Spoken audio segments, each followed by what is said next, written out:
โปรเจกต์ใหม่นั่นแหละที่บ่เจ็บได้เว้าเกินหลายคลิปก่อนนะฝากเนื้อฝากตัวทาง FC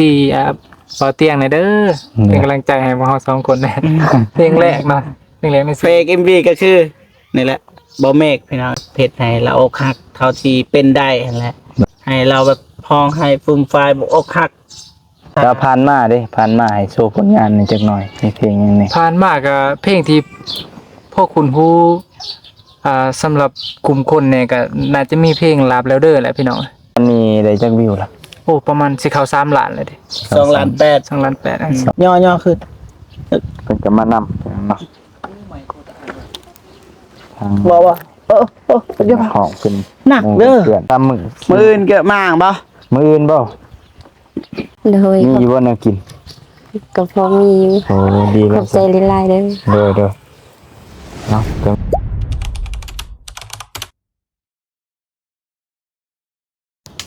เนาะกะทักทายสบายดีเด้อพ่อแม่พี่น้องเนาะเบิดสุขุสุคนบ่ว่าสิอยู่ทางในและก็ต่างประเทศพี่น้องเนาะก็ยินดีต้อนรับเข้าสู่ช่องบ่าวเตียงทอง Channel คือเก่าเนาะเอ้ามื้อนี้ก็ดำเนินรายการคือเก่าเนาะบ่มีเพราะว่าไอ้เตียงเพิ่นมีเวียกเนาะทางเมียเพิ่นบ่สบายเนาะทางใบเฟิร์นเพิ่นเป็นไข้หนักเนาะเพิ่นก็เลยแล่นเมื่อแต่แรงวานนี้พี่น้องพอดีมื้อนี้ก็บ่มีก็ได้มาบ้านหนองพินเนาะอยู่บ้านกันดอนเนาะมันก็แจ้งแขวงสีกองเฮาคือเก่าก็สิมาถามเรื่องเฮือนเรื่องหยังเลยพี่น้องเนาะเพราะว่าเพิ่นสิมาดำเนินการเพิ่นว่าเพิ่นสิมางนี่นะแต่ว่าสิหาทางญาติพี่น้องหรือว่าชาวบ้านชาวเมืองเนาะมาซอยกันแต่น่าสิบ่แม่นมื้อนี้เนาะน่าจะเป็นมื้อใหม่พุ่นแหละแล้วก็สิมาถามเบิ่งว่าเพิ่นสิเฮ็ดแนวใดนี่โอเคไปพี่น้องนี่เนาะพี่น้องเอ้ยบ้านน้องพินคือเก่าเดี๋ยวสิมาถามเบิ่งก่อนว่าเพิ่นสิเฮ็ดกันแบบใดเนาะสบายดีเด้อน้องพินสบายดีเฮ็ดหยังมื้อนี้สักเครื่อง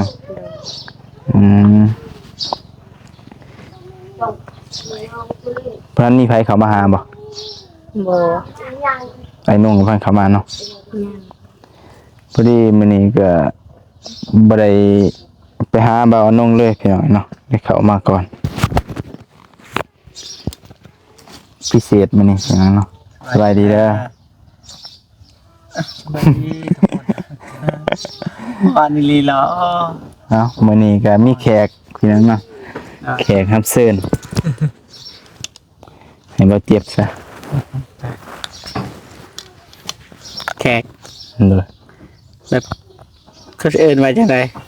เอากำลังรวมโปรเจกต์ใหม่นั่นแหละที่บ่เจ็บได้เว้าเกินหลายคลิปก่อนนะหลายบอลหลายเทื่อนะให้ซองแต่ละคนว่าทางซองไอเตียงซองอานุงซองบ่ตูนทุกคนเลยเขาได้เว้าเกี่ยวกับเพลงนะครับสิเฮ็ดเพลงคืออันนี้แหละอันนี้ก็เป็นนักฮ้องเนาะนักฮ้องดังพี่น้องแต่ว่ารวมนี้ห้องนางอยู่จังซี่แหละเป็นหยังเขากำลังสิเฮ็ดเพลงใหม่มื้อนี้ก็หานางเอกบ่ฮู้ว่าสิได้หรือบ่รออยู่กับคนนี้ก็บ่เมฆนำ3คนแต่ว่าเพลงก็สำเร็จเรียบร้อยแล้วแต่ว่าถามว่ามวนหรือบ่ม่วนก็หาฟังบ่หาฟังนำกันถ้าฟังยายเพิ่นห้องจากท่อนนึงแบบจาก 4-5 คำซะอ้าวก็เจ้าตาเปิดตัวติว่าบ่ว่าให้แนะนำชื่อก่อนนะแนะนำอ้าวเผื่อ FC หลายๆท่านยังบ่ทันรู้พี่น้องเนาะสวัสดีเด้อทุกคน FC บ่าวเตียงทองเนาะกับเจ้าซื้อเท้าจันทพรสยามโบไลเนาะนี่แหละสุดโอ้ยอายุบ่บอกกันติบ่บอกกันได้หลายเทื่อฮู้จักกันเพิ่นตั้งแต่ได้เข้าสิเข้า2 ปีแล้วเป็นหมู่ครูบ่แม่นฮู้จักกันเพราะว่าฮู้จักเพิ่นย้อนสายบุญเนาะมักคือกันเพิ่นเห็นคลิปเฮ็ดหยังเพิ่นก็มักแล้วก็ได้ติดต่อหากัน เนาะ แล้วเพิ่นก็เป็นคนมาห้องเพลงอีกแน่คนนี้นะ เลยเข้ากัน บอกว่าเขาเบิ่งว่าเคยเฮ็ดเพลงบ่แต่ก่อน เคย แน่ๆเคยเฮ็ดเพลงเลยว่า เพ มา ลงแต่ว่าเสียงเบิดละ เสียงมัน เฮ็ดเพลงมาก่อนเนาะบ่เจ็บ เฮ็ดเพลงมาก่อนนะก็มาเฮ็ดใส่บุญนำลังเด้ เนาะ เฮ็ดเพลงก่อน นั่นแหละทุกคนก็เลยอยากฝากเนาะฝากเนื้อฝากตัว เออ ทาง FC บ่เตียงหน่อยเด้อเป็นกำลังใจให้พวกเราสองคนนะเพลงแรกเนาะเพลงแรกใน เพลง MV ก็คือนี่แหละบ่เมฆพี่น้องเอ้ย โดย ทางบ่แม็กเอง เพราะว่า แสดง แสดงคือหรือบ่ยัน FC บ่เข้าใจว่าจนนั้นเอ้าบ่เมฆมีผู้สาวบ่แม่นพี่น้อง โดย เป็นการแสดงเด้อพี่น้องเด้อเฮาสิเอาบ่เมฆเป็นพระเอก MV แบบเพชรให้ละอกหักเท่าที่เป็นได้นั่นแหละ โดย คันไปว่าอกหักแล้วก็ยิ้มมันก็บ่ได้ต้องเกือกให้ดินแน่ตามที่โปรเจกต์ที่เฮาได้วางแผนนะ โดย อะไรก็ได้ เขียนบ ให้ ท เรา แล้วเนาะ แม่ให้เราแบบพองให้ฟูมไฟล์บอกอกหัก เท่าที่เพิ่นเฮ็ดได้อะนะ โดย แต่เฮาก็บางทีก็บ่มีในคลิปพุ่นละท้ายสุดพุ่นละให้เขาฮู้ว่าเฮาก็ได้ร้องเพลงนํนะ อ้าวก็เห็นนำแล้วว่าเห็นว่า ก็มีอยู่แบบตัวประกอบอะนะใน โดย คลิปอีหยังอันนี้ก็นี่หมู่เฮาอย่างหลักๆมันละ หมู่ ถาม พระเอก บ่เมฆกันละสิดีหรือบ่ดี MV เฮาก็นั่นแหละพระเอกเพิ่น โดย แต่ว่านางเอกบ่ฮู้ว่าสิเอาไผ กับพิจารณาเบิ่งก่อนพี่น้องเนาะ เนาะ เจ้าอันนี้เบิ่งก่อนเพราะว่าเฮาบ่ได้มีต้นทุนที่มันหนานะก็เฮาก็สิเสิร์ฟๆเบิ่งพี่น้ำน้องเท่านี้แหละ แม่นถ้ามีเงินเนี่ยก็สบายเฮาอยากไปเฮ็ดอยู่ไสก็ได้แม่นดอก โดย พอพาควรมันก็เฮาไปเฮ็ดได้แต่ว่านี่เฮาสิจ้างคนนี้ยิบพอควรสิเอิ้นว่าผู้ใหญ่มานั่งนำเฮา อันนี้ บ่มีไผ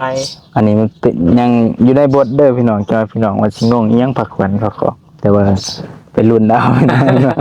ว่าท่านบอกว่าเป็นอะไรนะแต่ว่ารายละเอียดก็คืออกหักอกหักจากผู้หญิงคนหนึ่งคล้ายๆผู้เก่าอะไรแต่ว่าเศษบทใหม่พี่น้องเนาะอันนี้ก็เป็นเพลงที่สองที่บ่เมกสิได้ลินนะ แต่ว่าตอนนี้ก็มีประสบการณ์หลายขึ้นแล้วตอนนั้น จังหวะ ผู้สาวทิมบ่ฮักจักสิล่มเพื่อหยังตอนนี้นี่ล่มเรียบร้อยเบิดแล้วเป็นแฟนกันเรียบร้อยเข้านั่นไปมีคนใหม่ประมาณนั้นแหละ โดย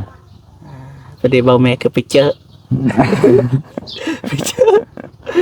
จะเลยบอกคิดว่าสิเป็นแฟนเฮานี่นะอยู่นี่นะ แบบบ่คาดคิดนะแบบว่าเอาไว้ใจมาโดยตลอดแล้วก็มันบ่เคยมีเหตุการณ์อิหยังเกิดขึ้น เกี่ยวกับการนอกใจสินะ สุดท้ายก็มาเจอเนาะ โดยสุดท้ายก็ คา เอ้า หูคาตาเลย คือเป็น มานั้น แบบนี้ บ่ ประมาณนั้น เพิ่นก็แต่งงานกับคนอื่นซั่นซะ โดย บ่แม่ก็คล้ายๆคือเป็นบ้านะในคลิปเด้อไอ้ลิขอโทษเด้อพี่น้องเด้อแบบเฮาเฮ็ดในคลิปอะนะ ในคลิปเด้อพี่น้องเด้อ ถู ก็ กใจ คือ FC ทางฝั่งไทยนะสิเข้าใจดีว่าทางนั้นในเรื่องละครในวีในเขาไปได้เขาไปไกลอะนะ โดย เขาบ่ว่าแต่ว่าทางลาวเฮานี้บางทีเขาเจะบ่เข้าใจเฮานะแต่ว่าทางประเทศไทยเนี่ยเขาเชื่อแล้วทุกคนเข้าใจเบิดแล้ว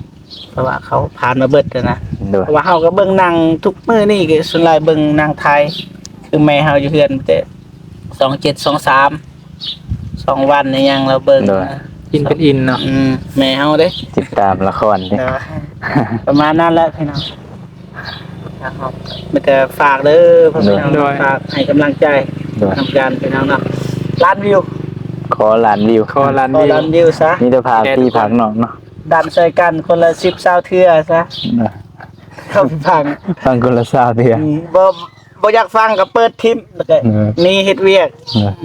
เปิดทีมป้าไว้หั่นแหละเพียง ได้ ม่วนบ่ม่วนกัน บ่ฮู้อยู่มันสิม่วนหรือบ่ม่วน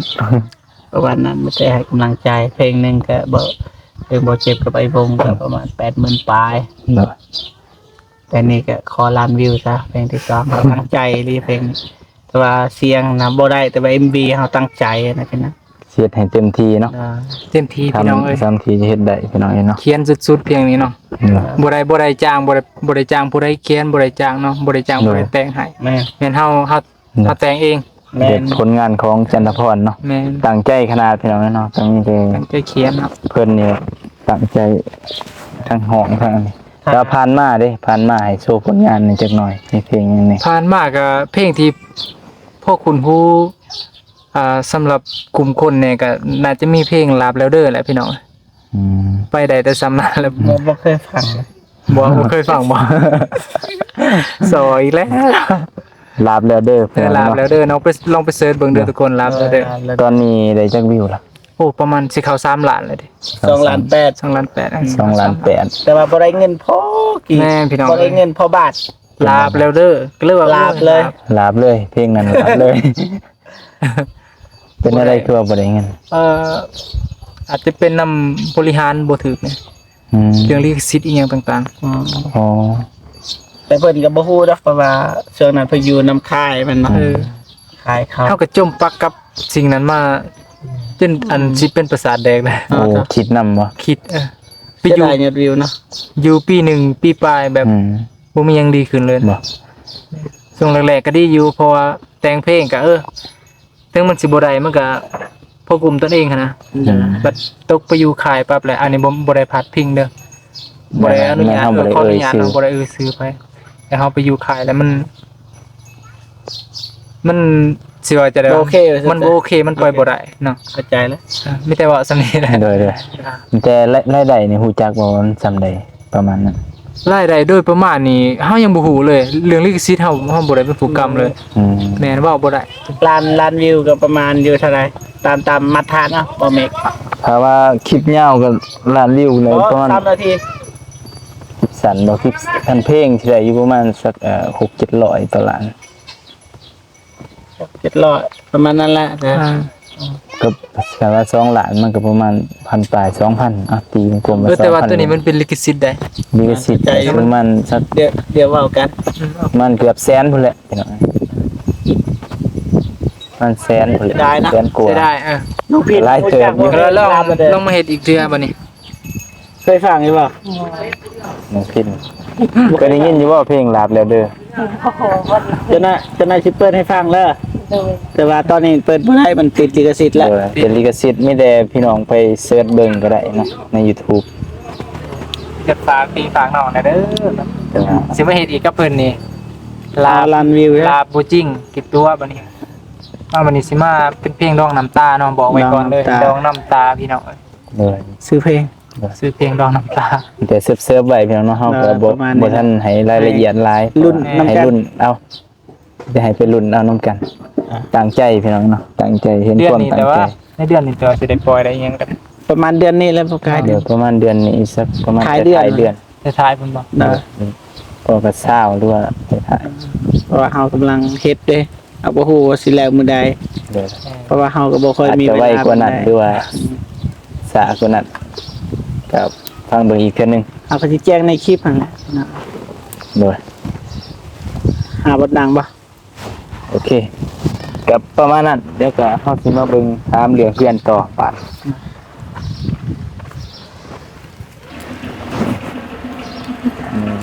ไม่ครบแล้วบ่น้อง บ้านอันนั้นของไผนะ เอื่อยละ ของเอื้อยนี่ของเรา ได้ไรแป้งบ่มีแต่นี่แหละบ่ฮู้ยันไม้มันคดน่ะนะมันจะพลิกอันนี้มัดดีๆนะมัดเมียนี่ดิมันคดเลยเนี่ย มันอยากแอนแล้วเนาะมันตากแดด ไปเชียวทางพุ่น ต้นอันนั้นเข้าบ่ได้เฮ็ดไว้ บ่เอ็ดอยู่ อันนี้เพิ่นก็ ย่อขึ้น เพิ่นก็มานำเนาะทาง ว่าเดี๋ยว ของเพิ่น หนักเด้อ เพื่อนทางบ่เจ็บเนี่ย พาไปขอย่อกันเด้อ หาเสือกมามัดนะเสือกมาดัดอันนี้ไว้ งงไว้โอเค กงของน้องครับบัด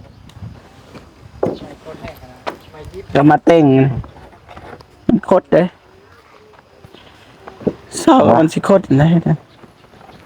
ยิงโดนบ่สิกัน น่าจะบ่โดนดอกอีกประมาณ 2-3 มื้อ มื้ออื่นเกอะมางบ่ มื้ออื่นบ่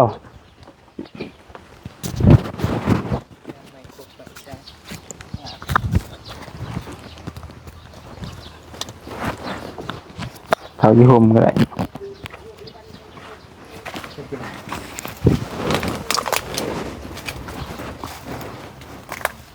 ได้ไปถาม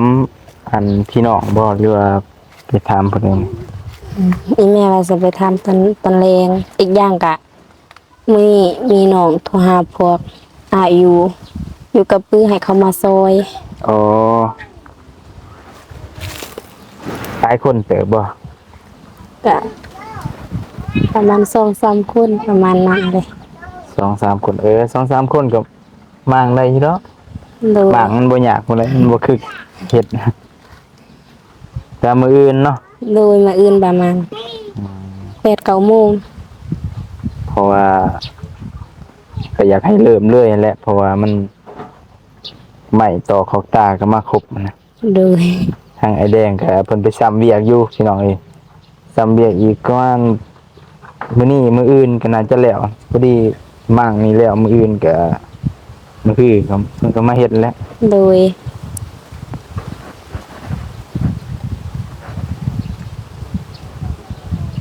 มาเฮือนเก่าออก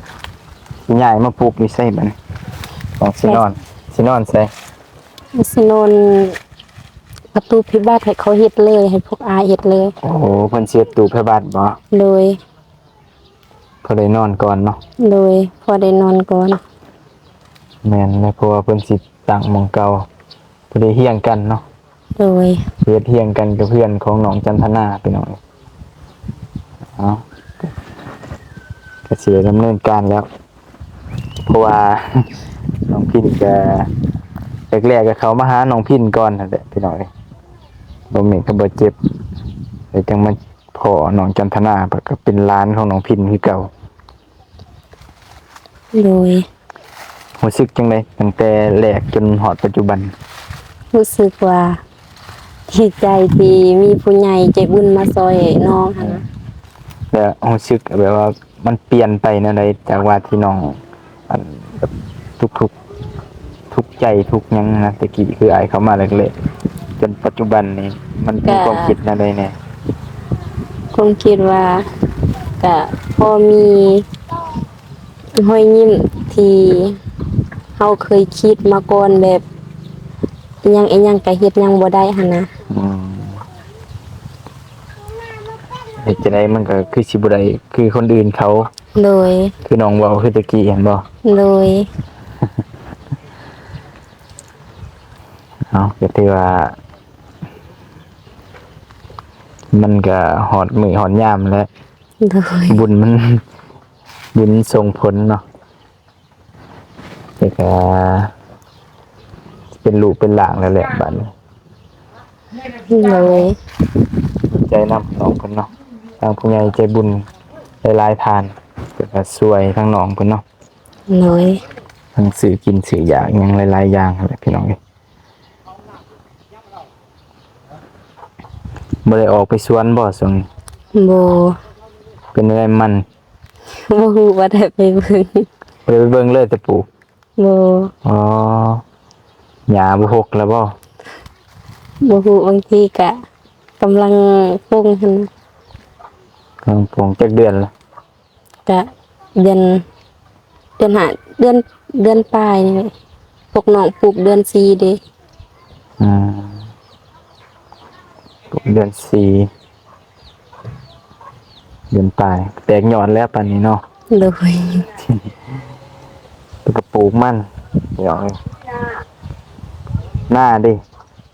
เดือนได้เพิ่นดำนาเพิ่นไถเพิ่นหยัง เพราะว่าสิตกกะหันเดือน6บัดตามให้มันแล้วหันเดือน7วันที่20ปลาย เดือน7วันที่20ปลาย โดย ประมาณท้ายเดือนนี้สิได้เฮ็ดหน้าหั่นเนาะ โดย ทางนี้เฮ็ดช้าพี่น้องเนาะทางบ้านอันบ่เตียงทางอันไถเบิดแล้วเดี๋ยวนี้จะตกกะตกหยังเรียบร้อย เลย ทางนี้บ่ทันแล้วไถยังเป็นหญ้าเป็นหยังอยู่ อีกอย่างกะน้ำบ่มีเด้ อ๋อ ขาดน้ำอีก ก็เลยว่าตกกะซาดำนาซาอัน ทางนี้มันน้ำมันบ่อยู่เนาะ โดย ตอนอาศัยฝนแบบหนักๆบ่หรืออาศัยเหมืองอิหยังบ่ เอาใส่ฝุ่น อืมคือว่าได้ทางนี้พี่น้องเอ้ยมันบ่ได้เป็นเขตทงเพียงอะนะมันบ่ได้เขตต่ำเนาะแต่ว่ามันเป็นเขตสูงเลยน้ำมันบ่ค่อยอยู่อะนะมันต้องอาศัยแบบยามฝนลิ้นก็เลยสระแน่เนาะแต่ปกติทางนี้ก็มันยามนั้นน้ำจังได้เฮ็ดเนาะแม่น โด แต่ว่าย แม่ แต่ละปี บางคนก็เดือน8ก็มีขอดำแถวนี้ อืม แบบว่าแบบว่าถ้าน้ำฝนน่ะแบบฝนก็ฝนลิ้นหั่นน่ะแบบฝนบ่หลายน้ำก็บ่มี อืม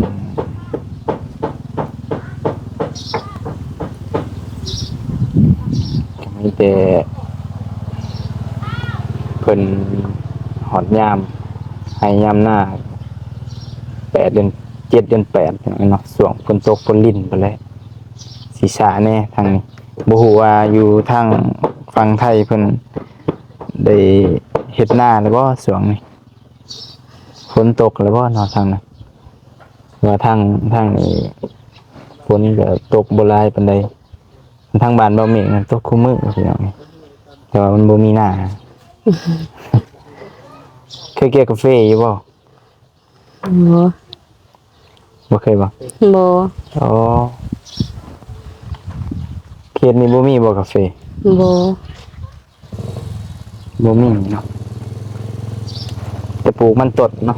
เลยปลูกมันต้น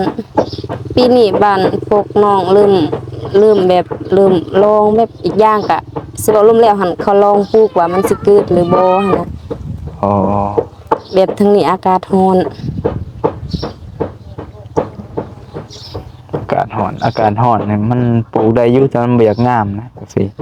เลย ใบมันอยากน้อยๆแหลมๆหมากก็น้อยเดียว โอ้เห็นยังปลูกไปถึง เอื้อยตำสม ตำสมบ่ เลย ธรรมดานี่เคยซื้อนั้นมาฝากอยู่ไปเอาบ่มีหยังมาฝากมื้อนี้แก เลย มีอยู่บ่แนวกิน ก็พอมีอยู่ โอ้ดี ข แล้ อ ว บใจหลายๆเด้อ เด้อเนาะก็มีแต่มื้ออื่นเนาะเพิ่นว่าให้อ้ายทีมงานเพิ่นญาติพี่น้องนั่นแหละพี่น้องเนาะที่มาม่างให้ เลย เพิ่นว่าจัดการมื้อเดียวก็น่าจะแล้วอยู่มั้งเนาะ เลยอาจจะแล้วแหละมื้อเดียว ก็ อีก บ่ อ ใหญ่ ย่างก็บ่แม่นแบบมันสิแน่นหั่นน่ะ โดยก็บ่ใหญ่ปานใดมากๆเลยคนกองไว้ อีกประมาณมื้อ2 มื้อเนาะก็ เลย ก็สิเริ่มดำเนินการเฮือนใหม่เพิ่นพี่น้องเอ้ยเพราะว่าเฮาก็อยากจวดจาดเนาะถ้าได้มางแล้วมันก็ยากหมองนอนหมองอยู่ได้บ้าน เลย ไปสนในกระตุกหันก็แม่นใหม่ของน้องก็ โดยไหนน้อง เดี๋ยวเพิ่นสิกบอยู่หั่นพี่น้องเนาะเอาโอเคกันเป็นแนวนั้นแล้วเด้อ โดย จะมาถามเบิ่ง ความคืบหน้าสิพี่สนองในเบิ่งนะครับผู้นํกันพี่น้องเนาะ โด มาย มีแต่อ้ายก็สิไปเวียดต่อกันเด้อมันนี่ โดย เดี๋ยวบางทีกับมืออื่นเขามาใหม่พี่น้องเลย โดยสบายดีเด้อ ด้วยไม่มาให้อ่านโอเคพี่น้องเนาะทางบะหมี่กับสิขอตัวไปเวียก่อนเด้อวันนี้ใจกาขอมขอบใจขอบคุญขอบคุณหลายๆเด้อพ่อแม่พี่น้องเนาะ FC เบิร์ดสุขุสุคนที่เข้ามาติดตามแล้วก็เป็นกำลังใจให้ทางบะหมี่กับพร้อมด้วยทีมงานเนาะใจกระพากพี่พากน้องให้เด้อพี่น้องเนาะโปรเจกต์ใหม่เฮาก็คือทางบ่เจ็บเนาะแล้วก็บ่าวจันทพรเนาะ เพิ่นก็สร้างเพลงใหม่พี่น้องเนาะทางบ่เมกก็สิเล่น MV เนาะแสดง MV เนาะในบทเสาอีกเด้อพี่น้องเนาะมีอะไรก็ฝากพี่ฝากน้องค่ะติดตามแล้วก็ลุ้นไปนํกันพี่น้องเนาะว่าสิเป็นแนวใดเนาะใจก็ฝากให้เด้อพี่น้องเนาะใจก็ขอบคุณใจเนาะขอบคุณหลายๆเด้อพ่อแม่พี่น้อง FC เบิดสุขุสุคนเนาะใจคอยเพิ่นมีแต่ความสุขเนาะสุขกายสุขใจขอให้โชคให้มานให้ร่ำให้รวยตลอดไปเด้อเดินทางตลอดปลอดภัยพอกันใหม่คลิปหน้าพี่น้องเนาะสำหรับคลิปนี้สบายดีเด้อ